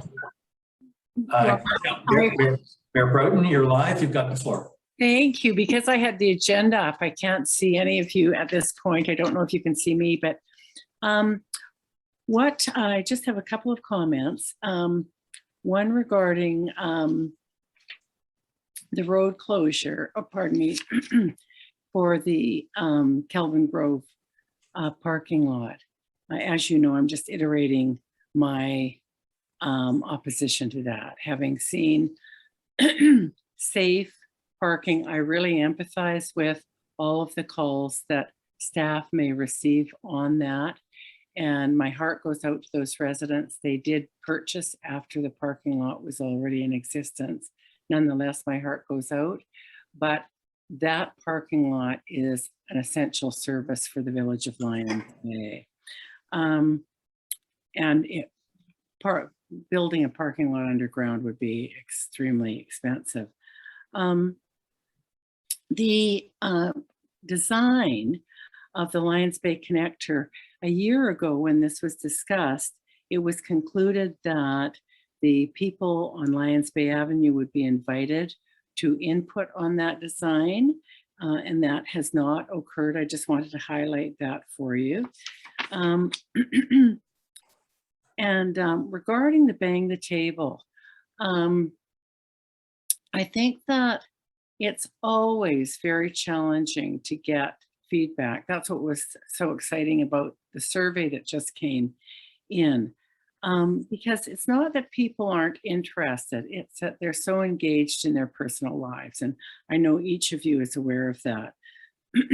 So unless the council itself was engaged in bang the table with another municipality and found it to be interesting, I think that it's not a time to invest, even though you can say, oh, it's only that much money and ongoingly it's only that much money. But I think that it's wise to look at the staff time that it takes, and the staff time that the survey took is minor compared to the bang the table. So I'll stop there. Thank you very much. Thank you very much, Mayor Broughton. If I may, to respond on the three pieces. Number one, on the KG parking lot, I think I read the room. I don't believe I'm going to see that going to any referendum. Yes, I heard you. Thank you. Thank you very much. The second one is on the connector, the three projects, which is the park, the CLAT, and the connector are still pending and being worked on by staff. It's at the very early stage, and community engagement on the connector is a key piece of that. So you're going to hear about it long and loud, and many pieces, not just the Lyons Bay Avers, but everybody around. So that one, and I think you heard my soft pitch to staff on that. I have to say that they're going to have to bring their A game to get it through council. Yeah, thank you so much. Thank you very much. That's my view. If anybody has a counter, please speak up. None. Gallery, we've still got some time for you if you want to come forward. Don't be shy. Mr. Broughton, I see you're unmuted. Do you want to come forward? I would. Can you hear me now? Yes, I can. I don't see you, but that's fine. Okay, that's fine for now. A couple of points. First of all, around bang the table, I was pretty concerned that the whole concept of it could lead to a more kind of positional and confrontational kind of way of dealing with things. And so just the calling it bang the table, I found a little bit challenging. But also, anytime you have a website, you have a Facebook page, you have a LinkedIn, either personal or as a corporation, it takes a lot of time to keep it up. And if you don't keep it up, it really causes some credibility issues. So I just would be very concerned about the amount of staff time to keep it current and keep it really useful. The other thing, when I filled out my survey, I was very clear in my mind that I was very concerned that the village keep control of how we develop, and that the community be actively involved in how the village moves forward. And it made sense to me that we are a rural setting, and that we shouldn't be wagged or by the Metro Vancouver or whatever. Our community really needs to be actively engaged in how our community moves forward. So whenever as we discuss housing, we really need to ensure that the community is very, very actively engaged. You know, we just don't have the infrastructure for certain kinds of development, particularly with sort of, I've heard the sort of social housing being mentioned, that type of thing, and there's just no place that we just don't have an active enough community center. We don't have a fulsome library in place. Our social services are not in place for the type of housing that the families that may need it, that type of thing. And we don't have the internal transport system for certain. Now, something I noticed in the housing study, which I found very interesting, is that they said, you know, we're much lower than Metro. We have only 5.3 of the households were found to be in need. And I found that a profound statistic, that 5.3% of our households are in need and that have a core housing need. And so 1 in 20 of our households have a housing need, and you can bet that most of those households would be the households that have children. So I just think that when we're talking about, you know, how we're perceived in the larger community, you know, as fat cats or whatever, that we really need to be aware of what our reality is. There are some people who are you know, challenged and struggling in our community, and that certainly is something that we become aware of over time. So, okay, anyway, I think that covers it for now. Thank you. Thank you very much, Mr. Brown. Anybody else? Last call, and then we'll move on. There being none, we'll say good night to the gallery, and hopefully we'll see you tomorrow at 4 o'clock and continue on with our agenda as posted. So that'll conclude the gallery portion of the evening. And as to the closed, so we will pause the open meeting for now.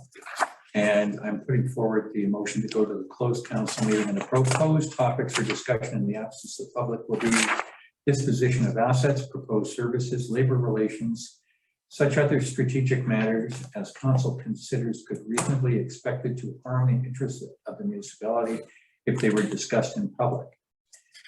And that the meeting be closed to the public on the basis of matters to be considered under the following sections of the community charter, and where required, the council does consider that matters could reasonably be expected to harm the interests of the municipality if they were in public under sections 91, A, C, D, E, F, G, H, I, J, K, L, M, N, C, L. Did we get the whole book on that one?